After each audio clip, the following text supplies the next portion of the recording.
ship. She was one of the fastest vessels that was ever built.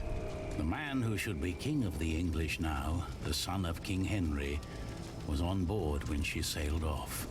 And with the prince there were 140 knights and many nobles, all on their way from Normandy to England. They say the ship hit the rocks, and then a fire broke out. Even before the white ship had departed, the prince and his men had begun to drink and get violent. Monks that were meant to bless the voyage were then forced to disembark. Some say the ship had been cursed. The king's son and many of his family were pulled down into the Black Sea that night.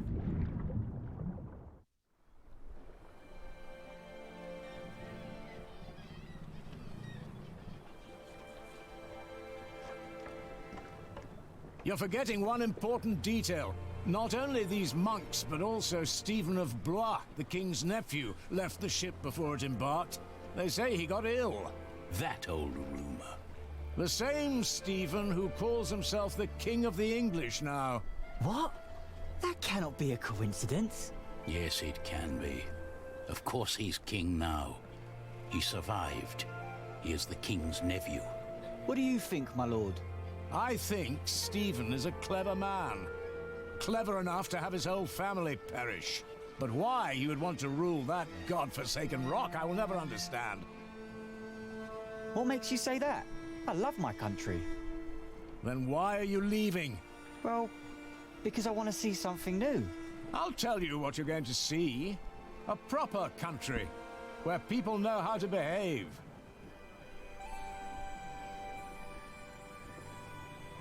What about you? Why are you leaving?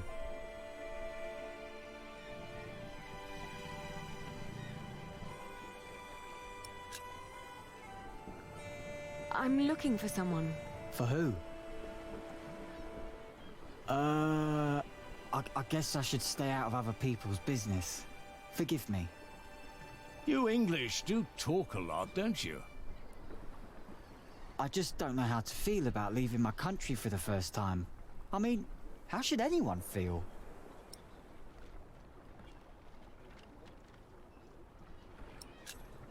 Hopeful? I don't know. Maybe I'm just running away.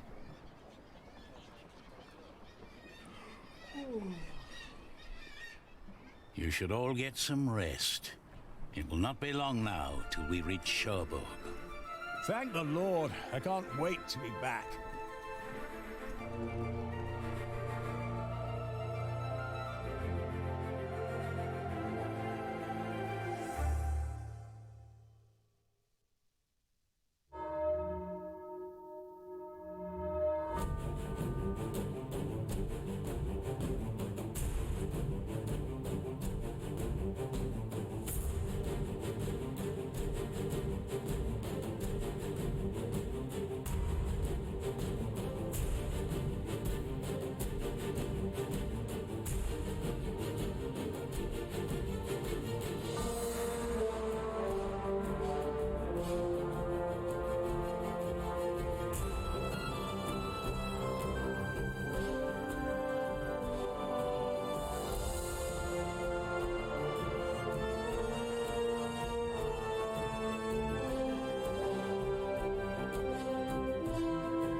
In the late summer of 1142, I had left my home country, England, for good. My old life lay in shambles, as did my former home of Kingsbridge. Having failed both my friends and family, I had set out to find my baby's father the man I still loved with all my heart, Jack Jackson. And so early one morning in July, I finally arrived on the shores of Normandy. With nothing on me but a pouch of coin and a young, curious face yet unnamed, who was just as unfamiliar to this new world as was I.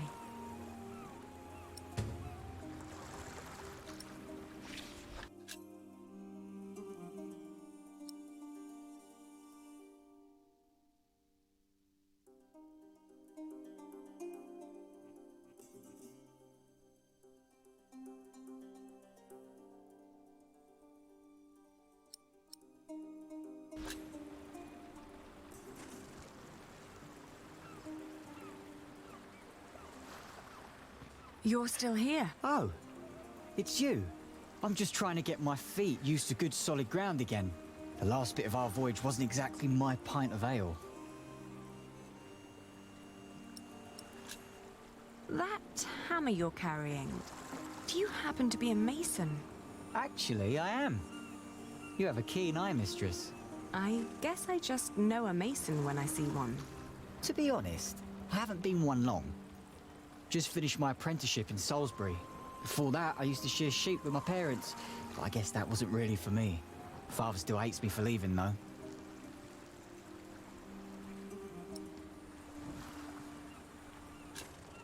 I left my old life as well. Scary, isn't it? To start off fresh and all that. Well, you definitely sound more excited than scared. Oh, I am excited. Wouldn't anyone be? I don't know. Maybe. I'm looking for someone. A red-haired mason called Jack Jackson. He came to France about a year ago or so. A fellow mason, great. Unfortunately, I wouldn't know a thing. After all, I just arrived here with you.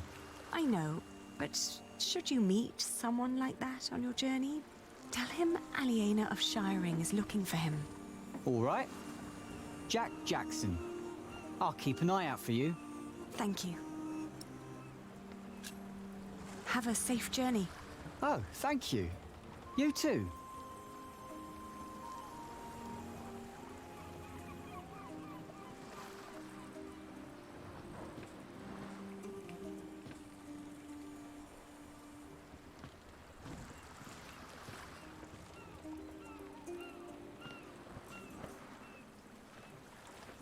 Good day.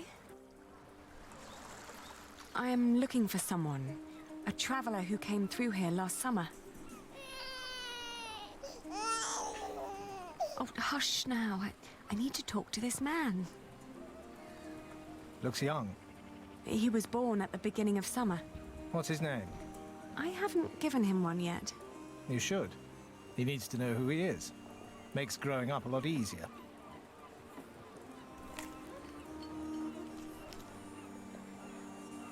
You said you're looking for someone. The man I'm looking for looks a bit like you, actually. A bit more boyish, though. So he has red hair, but no beard. Well, I don't know every redhead around these parts. There are quite a few of us. Most of my family here in Cherbourg is ginger. Oh, his name is Jack Jackson, and he is a mason. No, sorry, I haven't seen him. And I come here every day. Maybe May saw him. She helps the sailors get their cargo to the nearby towns. Carries travelers, too. I'll ask her. Thank you.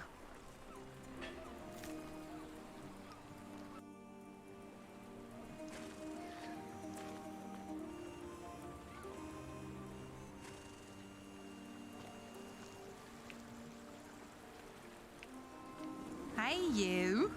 That's quite a bundle you got there. Where are you headed? Have you seen a red-haired mason? He must have landed here sometime late last summer. Another ginger in Normandy? I wouldn't have noticed, even if he was carrying a hammer instead of a fishing rod. Maybe you should ask someone in Barfleur. That's where all the travellers come through, the pilgrims and kings. Their lot rarely lands in Cherbourg, with the fortress passing back and forth between Stephen of Blois and Geoffrey of Anjou. Why you even came to Cherbourg in the first place baffles me. It was the earliest ship I could get. You must be in some hurry, madam. Let's just say I needed to get away before I changed my mind. Fine with me. Who am I to judge?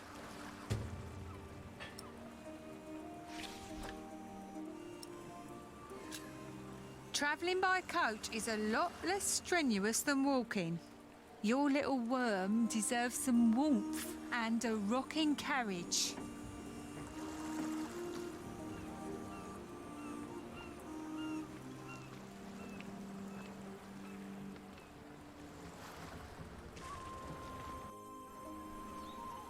Apart from Barfleur, what other ports do people commonly use to get into France? Apart from Barfleur? Well, there's Harfleur. Sometimes people even go through Honfleur, which is close by. You could ask Aimé to take you. I might. Thank you for your help. I'm afraid I can't help it. You really are quite like him. Maybe I should become a mason then. Would definitely pay more than being a fisherman. Have a safe journey.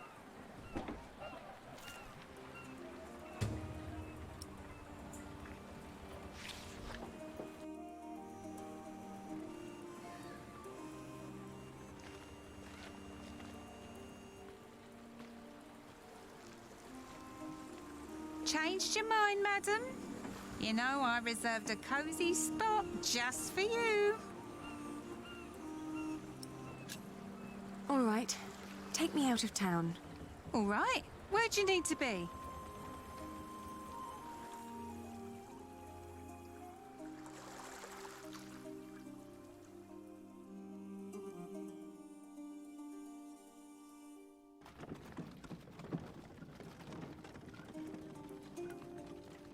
I arrived in Harfleur and finally got a lead. In an inn, a man remembered a red-haired Englishman who had planned to head past Marseille to the Mont Saint-Michel.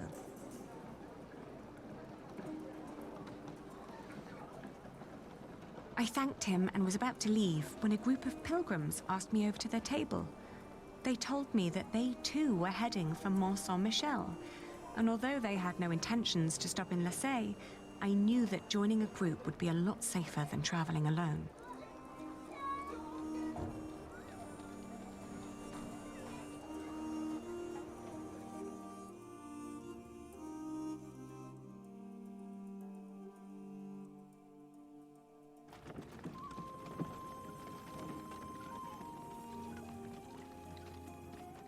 My father had once told me tales of the Mont Saint-Michel. Long ago, the Archangel Michael had urged Hubert of Avranches to build an abbey on a lonely rock on the ocean by burning a hole into his head.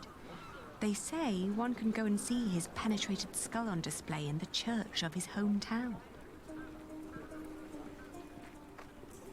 It was a windy day when I arrived, and the place was crowded with pilgrims and jongleurs. I remembered Jack's fascination with these tellers of stories. I spoke to one who was just taking a break. As it happened, he had indeed met Jack, although not in Mont Saint-Michel, but on a road heading east from there. Apparently, Jack had been hopelessly tracking jongleur who might have known his father, Jack Cherbourg. But as he'd been gradually running out of money, he'd intended to look for work in Le Mans or Tours. That was about 6 months ago. I was catching up.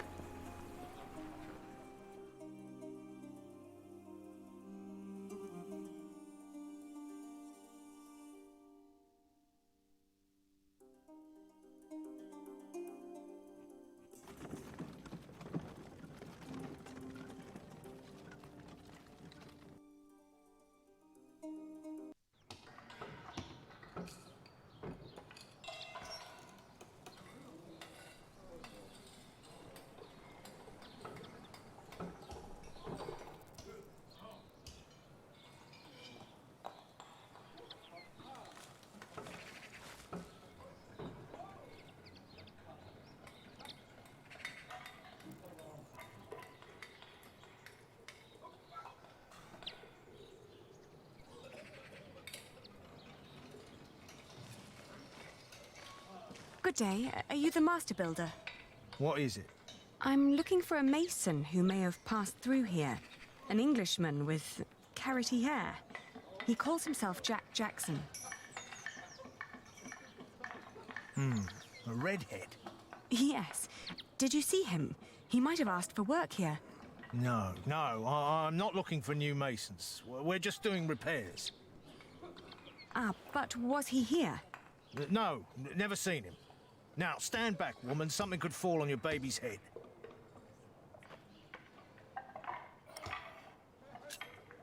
I was told he wanted to come here. Maybe he changed his mind.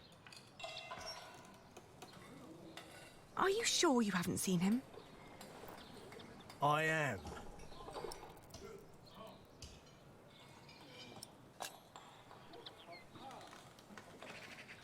You hesitated when I mentioned a redhead. Are you sure you haven't seen him? Yes, I am sure.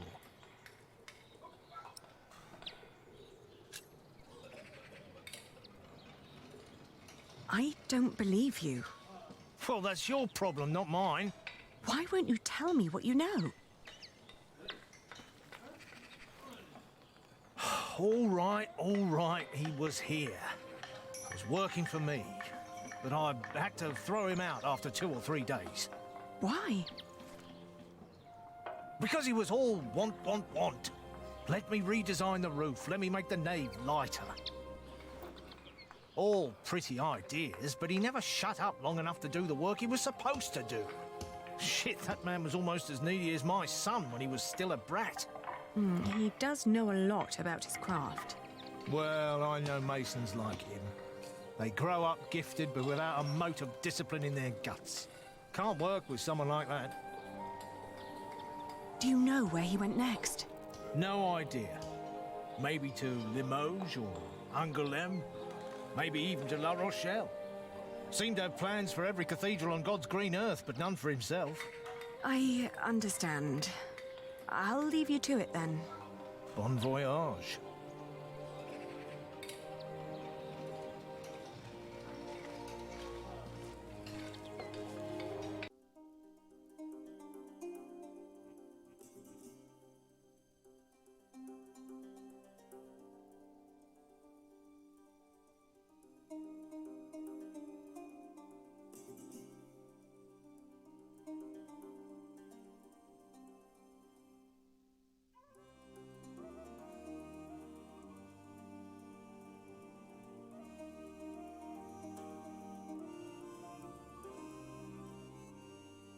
We had just left Tours when I suddenly felt dizzy.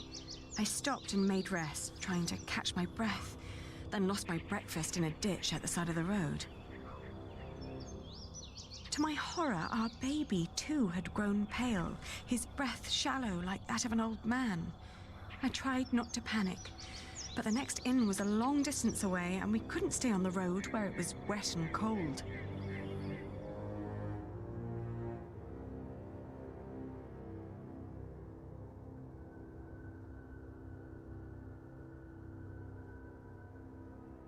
Back in Tours, the fever got worse. I remember people carrying me into a room, laying me on a bed. I tried to feed my baby, but after that, everything turned into a blur. When I awoke, Jack was standing next to my bed. He scolded me for following him. "You know you could go anywhere you want," he whispered. "Why be stupid and follow me?" I tried to answer, but he just opened the window and jumped out, heading toward ancient Greece, or maybe all the way to Arabia. And in my feverish mind, I followed him.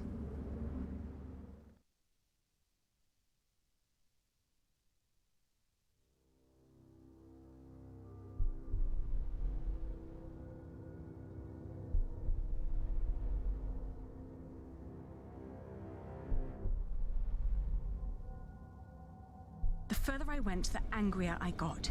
For years, I'd been fighting for my family. I'd committed myself to an oath to my father. I'd built up a business to sustain it and even married a man I despised so I could create a future for the people around me. I'd known nothing but my duty to the men in my life, while the man I was trying to find lived a life of casual irresponsibility. He traveled the world on a whim to learn about mathematics and philosophy, while I had to raise the child he'd fathered. When could I ever do anything just for myself? I asked the world as I went on.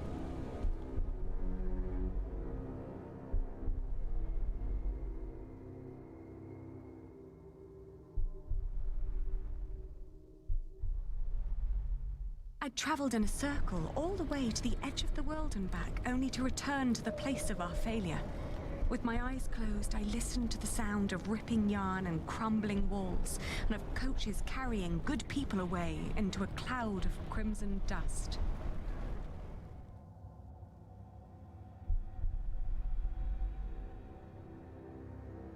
When the last moat had settled, I opened my eyes again and found myself in a dirty little room.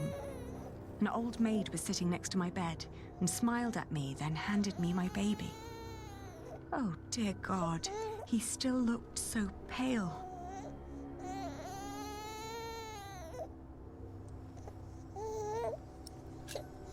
I tried to feed him, but he refused.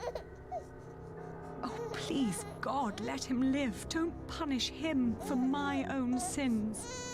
I gently caressed his head until finally he put his mouth to my breast and drank more and more, becoming greedier with every swallow. We had both been spared.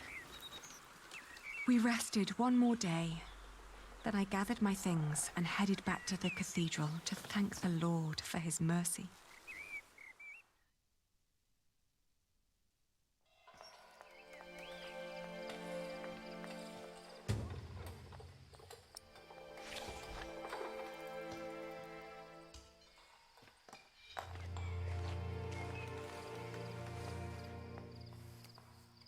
I thank you, dear Lord. All right, steady I thank now. you for having spared my child. I thank you for... Don't let go until it's done. But why are you showing mercy on me? I failed everyone I cared about. I failed Jack. I failed my brother. And if I never return, I would also break the oath I had given Father.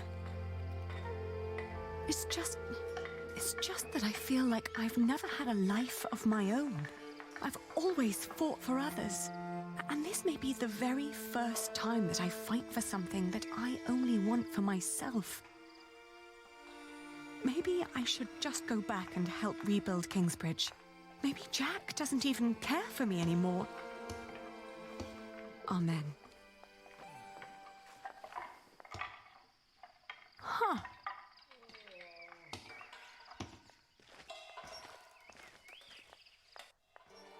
I've seen one of those before.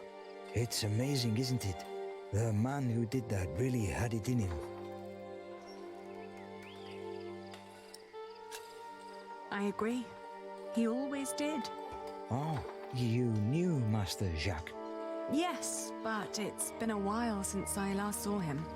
It's a shame that the Master let him go.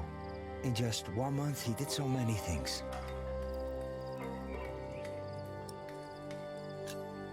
The master builder said he'd fired him after just 3 days. Did he? Well, maybe that's how he remembers it. The two didn't really see eye to eye, you know? To tell you the truth, everyone thinks that he feared for his own job having someone like that around. The last thing Jack did was carve that corbel. It was the one thing the master let him do. Then when he was done, he was asked to leave. Your master said he had no discipline. Let me tell you something. Jacques worked very hard on it. He was impatient and had a temper, but you could see that he tried to overcome it. Conquering that rock was very important to him. Oh, I understand that so well. Do you happen to know where he went next? He wanted to walk the pilgrim trail to Santiago de Compostela. The Camino? The Way of St. James? He said he might find someone there who knew his father. Just one more thing. How was he when he left? Never thought about that. Relieved, I guess. He seemed ready for something new. Thank you so much for your help. Think nothing of it. And good luck on your travels. May you find what you are looking for.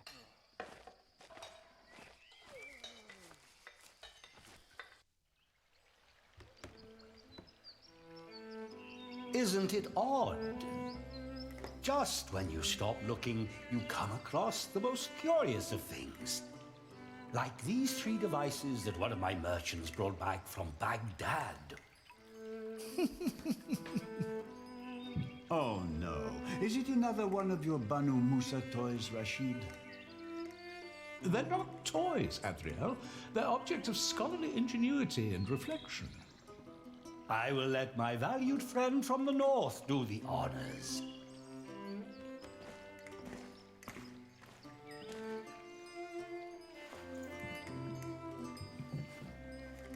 Jack, if you may.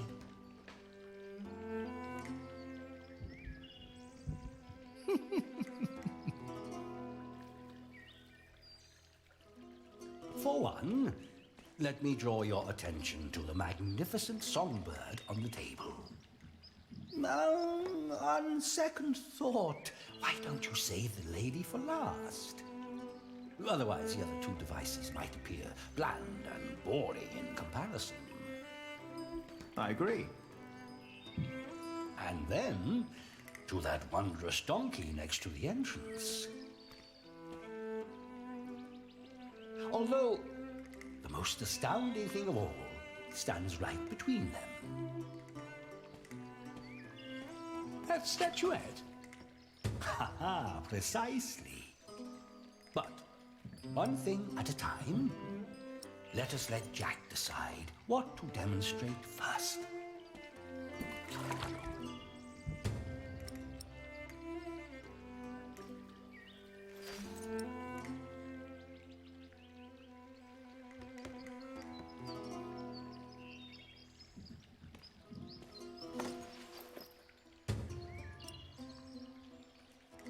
He likes to take his time, doesn't he?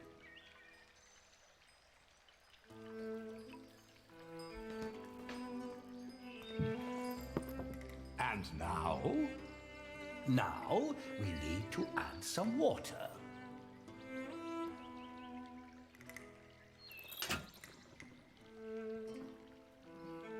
It's so beautiful it will make you cry. Just listen.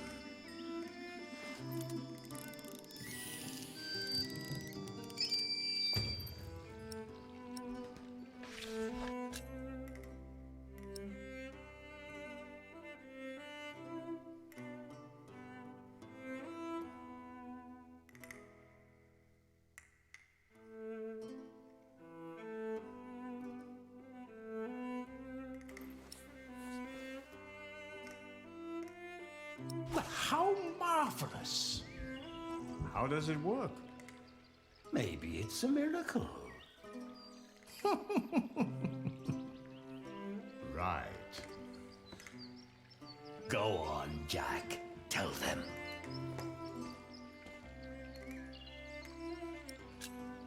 There's a hidden wheel inside the box. It turns an axle that in return raises and drops a sequence of small cylinders inside. These cylinders work like fingers playing a flute. But who is blowing into the flute? Steam. Steam? Yes. When I opened the pipe, it gradually pushed itself into the tube. The power of steam. For once, I must agree, this is brilliant. Of course! It was created by a Muslim after all. Let's not get ahead of ourselves. What else have you got, Rashid? Anyone care for some tea? Thank you, my daughter. We will have some as soon as Jack has finished our presentation. Mind if I watch? Of course not. So, who is this man, Rashid? Jack is a friend of the house. I could watch this man scoop up water all day. A brilliant man, a scholar and a talented artist. Just the other day, he explained Euclid to me. What is that?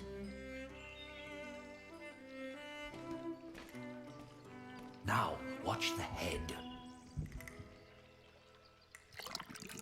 Just any moment now. There. Did you see? It threw up. Rashid, this is disgusting. Oh, far from it. Would you kindly explain how it works, Jack? You see that bowl floating on top of the water? At the bottom of that bowl is a small hole. Through it, the bowl is slowly filled with liquid. Once it's full, it sinks, pulling a string which makes the ball drop onto a weight. This, in return, pulls the bowl up again, emptying it in the process. Thus resetting the entire mechanism. If you timed it perfectly, you could make it drop a ball at every hour. Turning it into a clock. How clever. For me, it's still nothing more than a puking donkey. Show us more, Rashid. One could join those two and build a singing donkey clock. One song after every hour.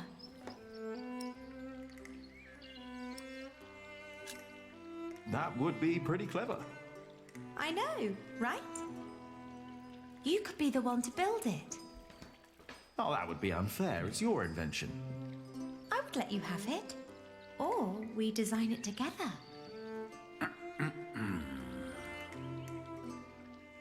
You still haven't shown us that statuette yet. Of course. Jack, if you may. A Greek who wrote a book called The Elements of Geometry. Oh, you will love this. Just watch. The Egyptians translated it into Arabic, and now the Englishmen are turning it into Latin. And now? Just be patient, but don't look away. It takes some time for her to... To do what? Is it crying? Isn't that amazing? No, it's irritating. Rashid, what is going on?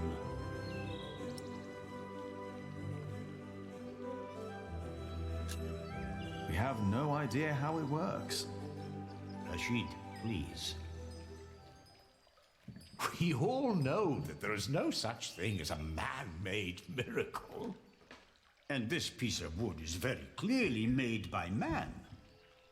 I very much agree, my friends.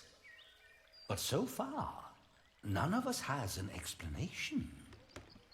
All we know for certain is that her glassy eyes shed tears when you move her from warmth into cold. Like a plant at sunrise. Like dew. The only difference is the surface. That's all.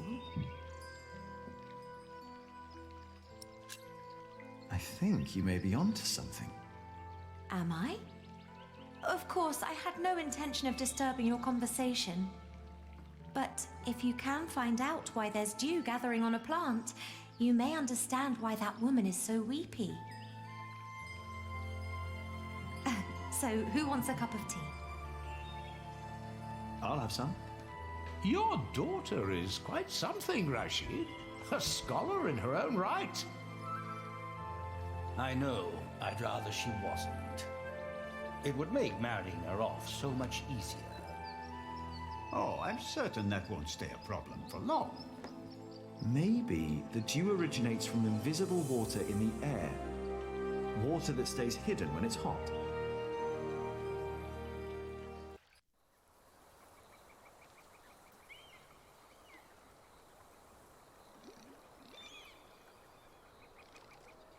The pilgrim trails across France converged at Osterbat in the foothills of the Pyrenees.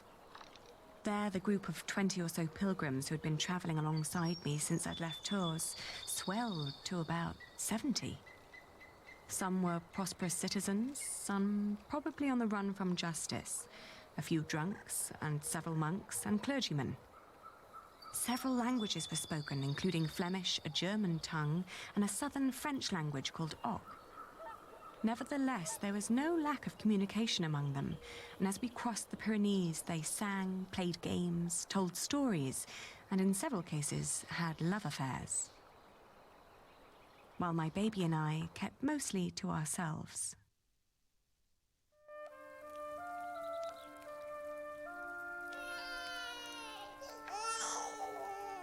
Ganz schön frech, die mit ihrem Kind.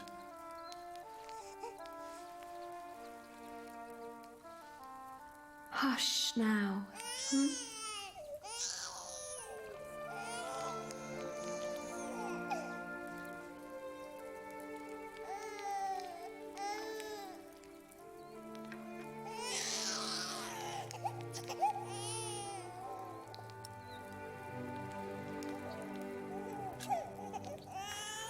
Richtig dreist.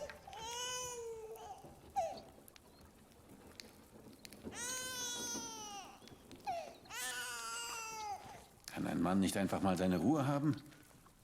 Der Weg aus Babenberg war doch anstrengend genug.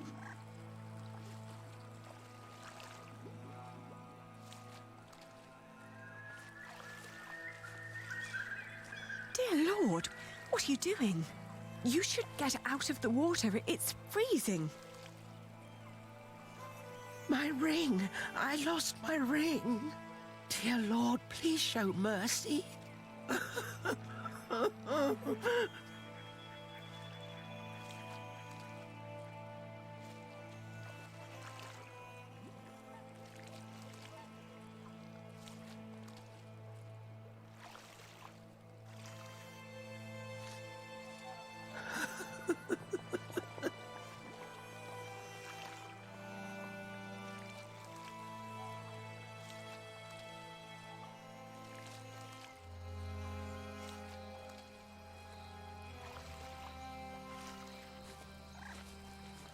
Come back to me. Please come back to me.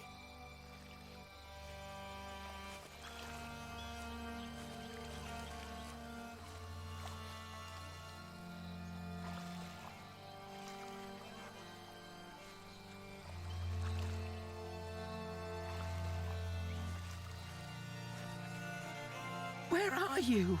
Where did you go?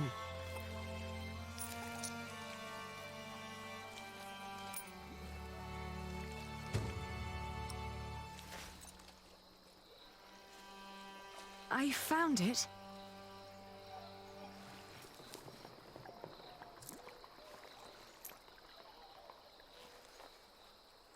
Yes!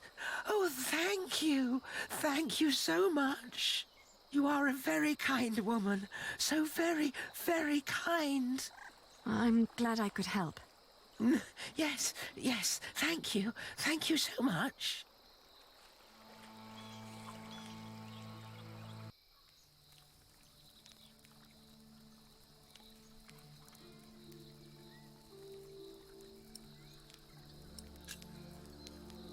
I can see this ring is very precious to you. It was a gift from my stepmother. She thought I would stay forever, but I didn't. Are you getting warmer? I am, thank you. Tell me about your stepmother. She was such a kind woman. So very, very kind. Why did you leave? Oh, I thought I didn't belong. She always said I was her daughter, but I was sure she was lying. I was so selfish and so stupid. Too stupid to see I really was happy. Maybe you really weren't happy. I don't know. I was very young and thought I was unhappy because I didn't live close to the sea. But in the end, the sea did not feel the same about me. The cold there made me sick. It took away my sight.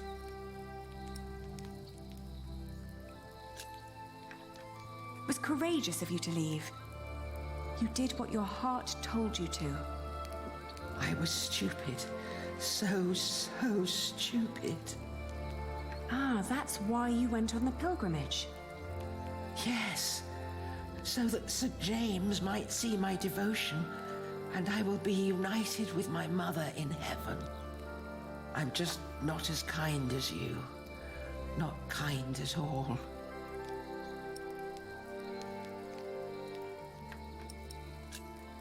You're too hard on yourself.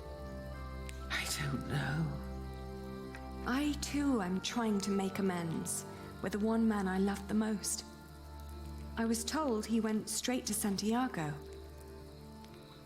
You will know soon. Not soon enough. It's still 4 weeks till I get there. He'll be there, I'm sure of it. I hope so. I just feel that with every day that passes, I'm losing him a bit more. And that the only thing I can allow myself still to hope for is not love, but forgiveness. I understand. Hey, hush now. Not long now and our journey will be over, hmm?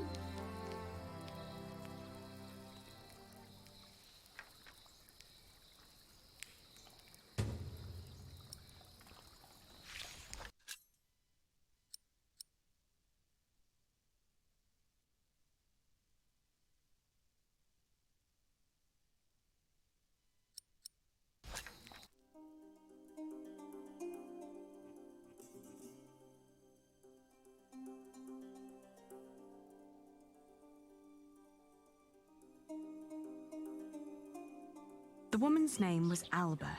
She came from a small town somewhere in Catalonia.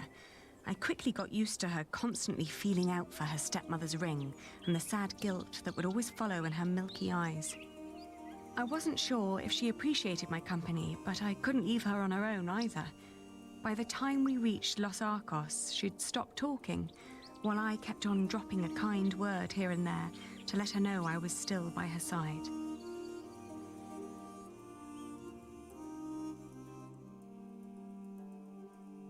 Alba believed herself to be of weak mind and body, and yet she walked the Camino with a strong sense of purpose that willed her onward. It made me wonder about what I'd told her about my own journey. Did I hope for love, or was I really traveling because I needed him to forgive me? But what was there to forgive? My decision to marry Alfred had been in the best interest of the people of Shiring. It was a sacrifice I had to make to stop the evil reign of William Hamley. These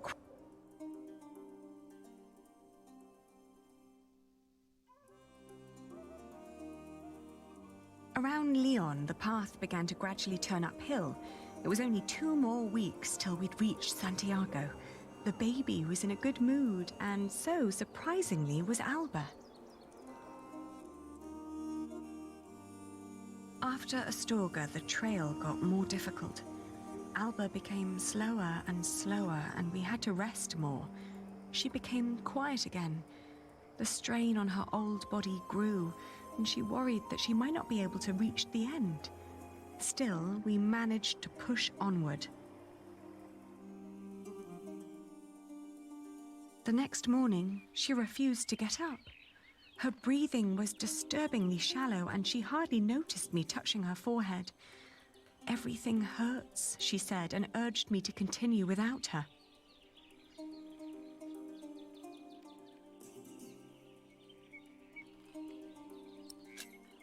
Of course, I stayed with her.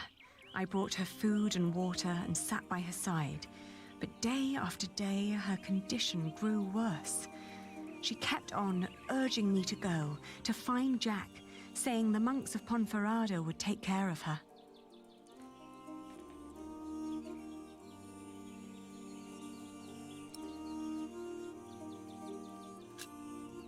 I'd hardly known her, and most of the time she'd tried to push me away, as if she considered herself a nuisance that slowed me down and who didn't deserve company.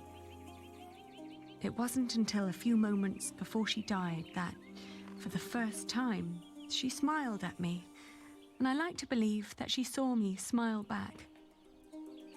I still like to believe that here, in this unlikely place, dying next to a near stranger, she'd found a moment of serenity and happiness, but she'd not reached Santiago. When I left, that thought still haunted me. To see that a journey could come to an end so suddenly. But what would be different if she had reached Santiago? Could she have been disappointed by what she found?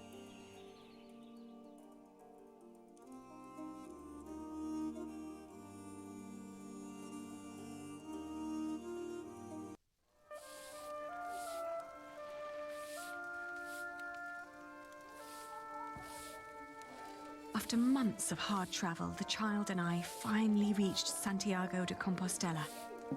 In the evening, we attended Mass in the great cathedral, then started to roam the town looking for my dear Jack. It was almost dawn when finally a priest pointed me to an inn close by.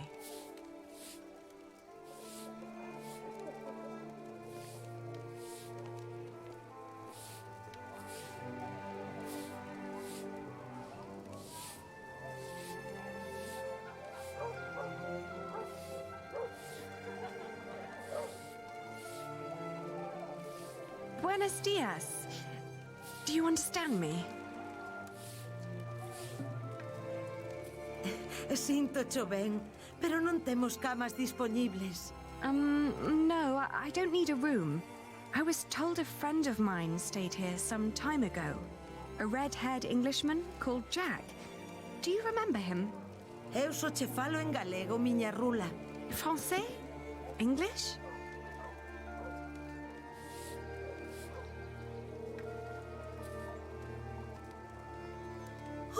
Que cousiña, eche rubio. Sí, redhead.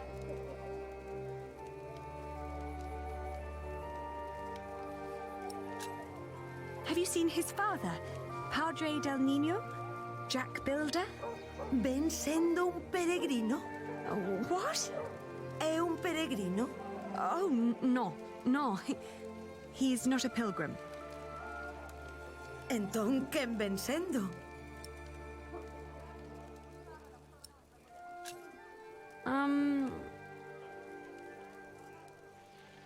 Let me show you something.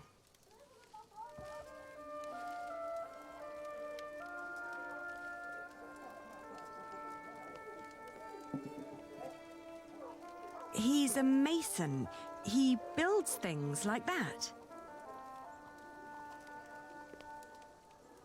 Ah, eche masón. Albanel. Sí, a mason. It's the same word in Galician. Por aquí pasan unha morea de masóns. Non me poderías dicir algo máis sobre el? Well, he's a mason and he has red hair. He's also very knowledgeable. But how do I tell you that?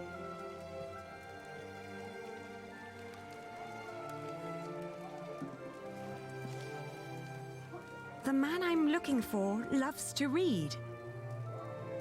Anda, isto eche do masón. Sí, it's his. Oín falar dun masón que dis que se dedica a traducir libros en Toledo. Polo visto, di que se chama Jack. Yes, Jack. Have you seen him? Non sei cal será o seu apelido, pero ben é certo que non chai moitos masóns rubios aos que lles guste ler. Se tan desesperada está, por que non vai a Toledo a comprobalo por si mesma? Entón, marchou para Toledo.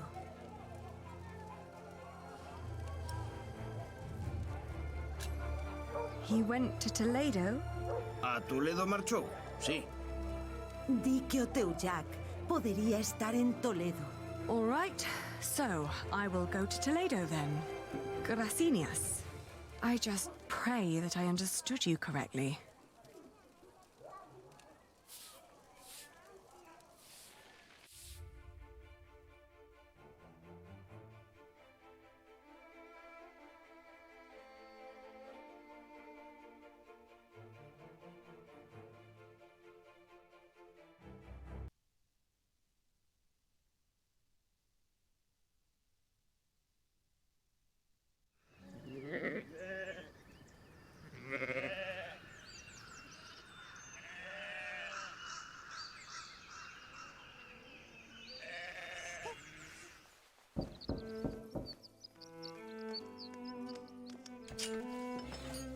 Buenos dias.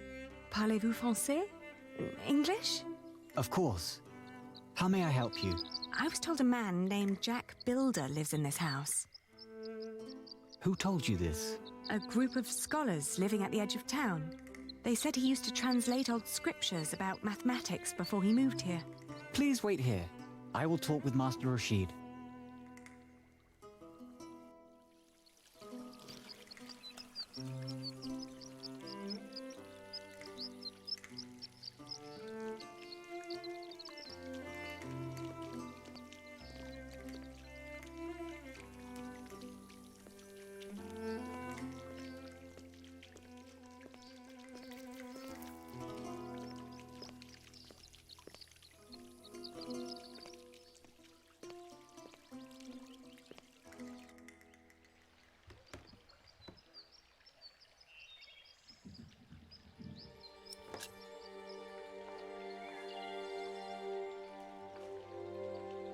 It's his.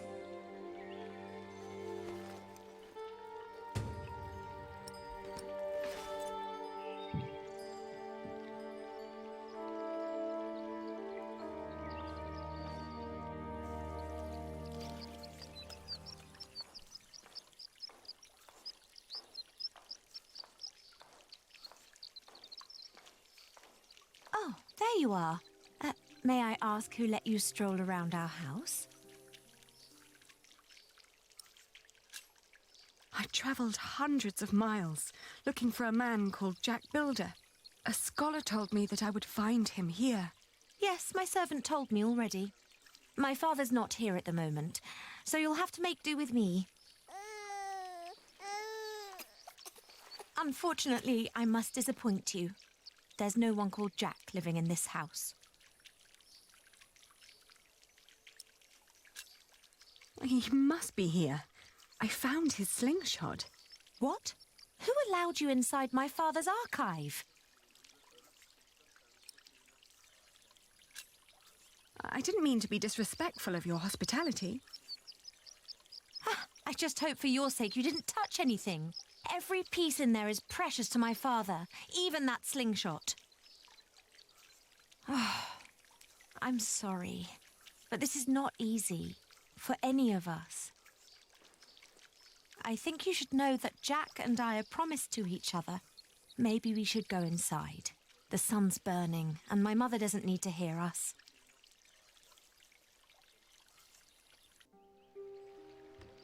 Jack told me about you. You are Aliena. You're the one who rejected him and married his stepbrother. And now you want him back.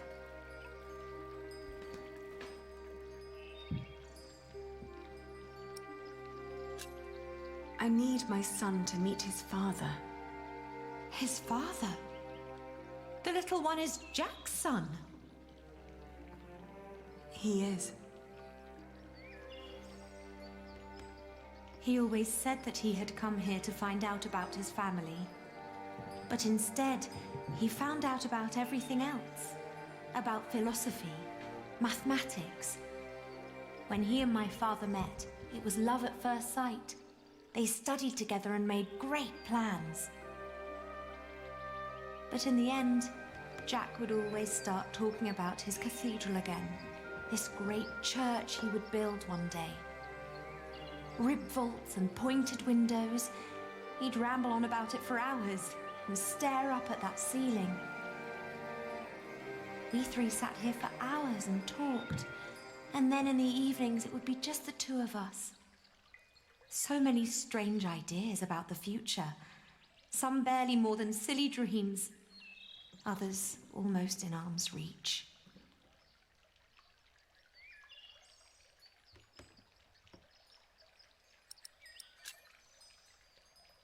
Well, where is he now? Well, he's not here anymore. My father had offered him work as a master builder here in Toledo. He would have been well off and free to spend his evenings under vaults like this, with me as his wife. But in the end, he refused. tell me, did you really marry his stepbrother?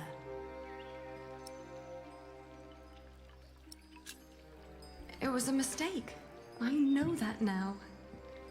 I did it to fulfill a promise I'd made to my father. I thought I had no choice.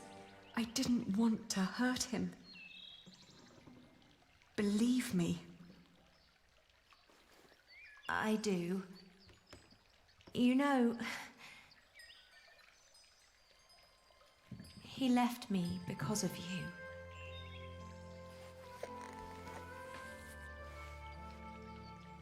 Even after all you did to him, he couldn't let go.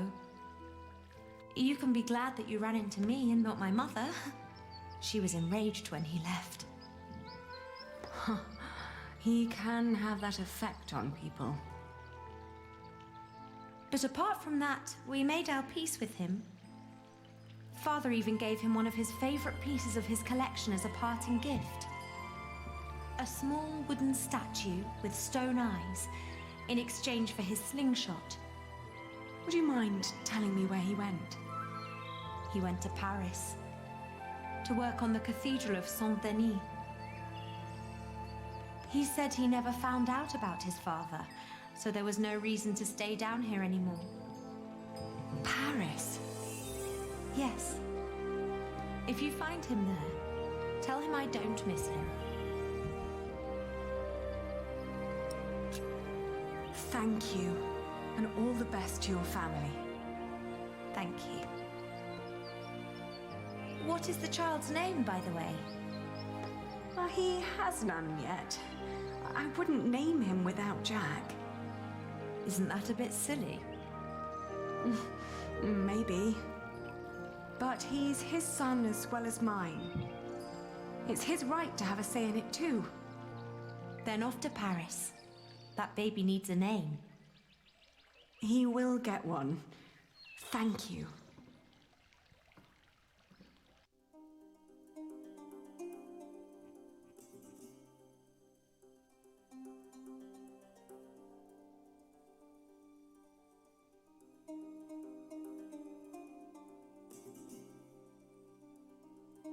I travelled back along the Way of St. James, passing through Astorga, Lyon and Burgos. I crossed the Pyrenees, revisiting Bordeaux, Angoulême, Poitiers, but never stayed longer than one night. The closer I came to Paris, the stronger my old doubts and fears resurfaced. If Jack really was there, what was I to say to him?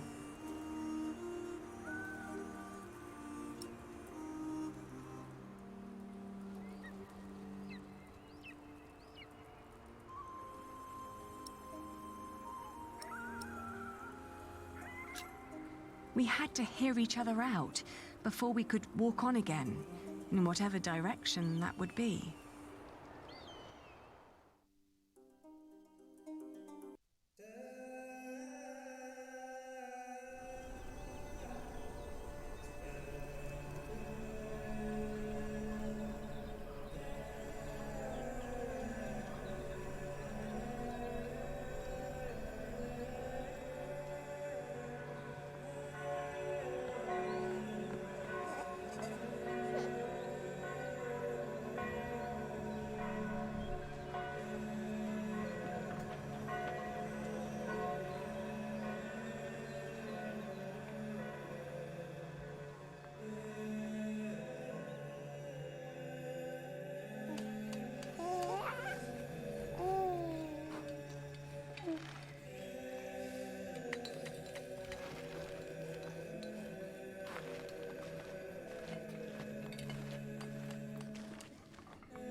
There.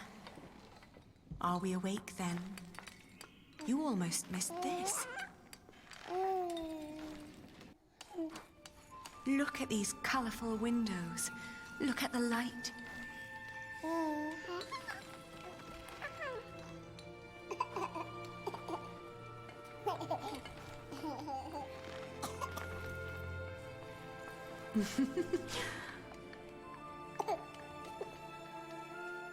Ali, We came to see you, Jack. we... Is he... He is your son.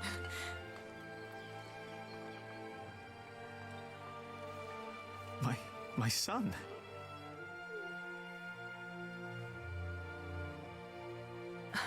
I'm sorry.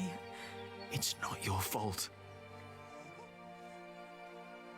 Ali, where do we go from here? Wherever we go, I want to go with you.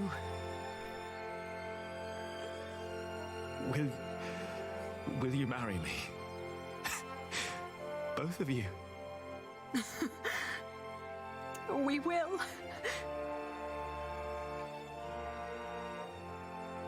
We stayed in Paris as husband and wife. And our son, Tommy. The days went by quickly. Jack had learned much working as a builder in Saint-Denis. Days became months.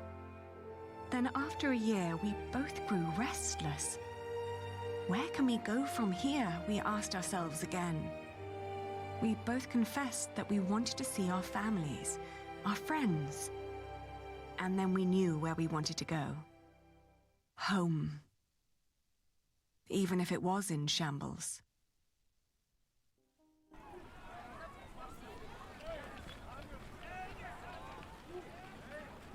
We need to hurry. The ship to England will leave soon. What's going on here? Whatever it is, if the crowd doesn't clear up, we'll miss our ship.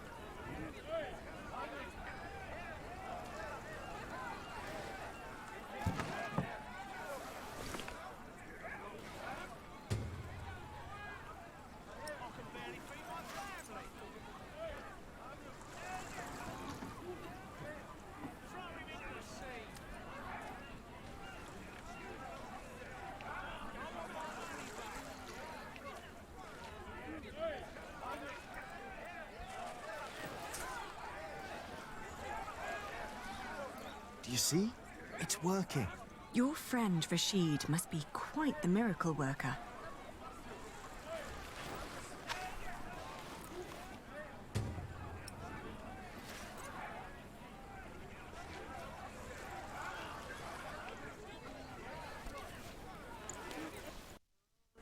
Look! What's going on? The Holy Mother. She's crying.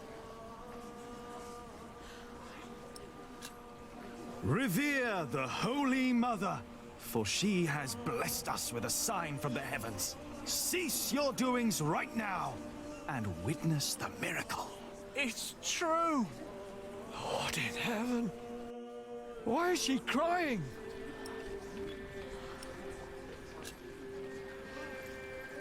She weeps for your sins.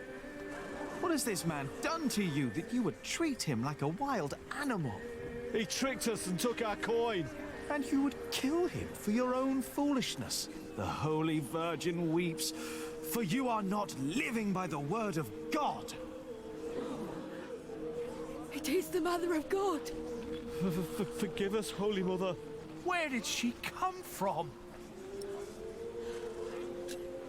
For hundreds of years, she languished in the land of the Saracens. Dormant, she has been waiting for the one to bring her home. Listen to what he has to say. The Holy Virgin has chosen this young family to protect her. Tell us all where you are headed. Her destination is beyond these waters. In the small town of Kingsbridge, in the earldom of Shiring. There she wants to rest. Kingsbridge? Where's that? Hail Mary! Make way for the Holy Virgin! Hallelujah! Make Robert well! Huh? Blessed Mary, let my daughter conceive! Give us a good harvest! They're donating to ask for her blessing. Oh. The weeping Madonna shall hear your prayer. And with your donations, I shall build her a new shrine at Kingsbridge, a cathedral.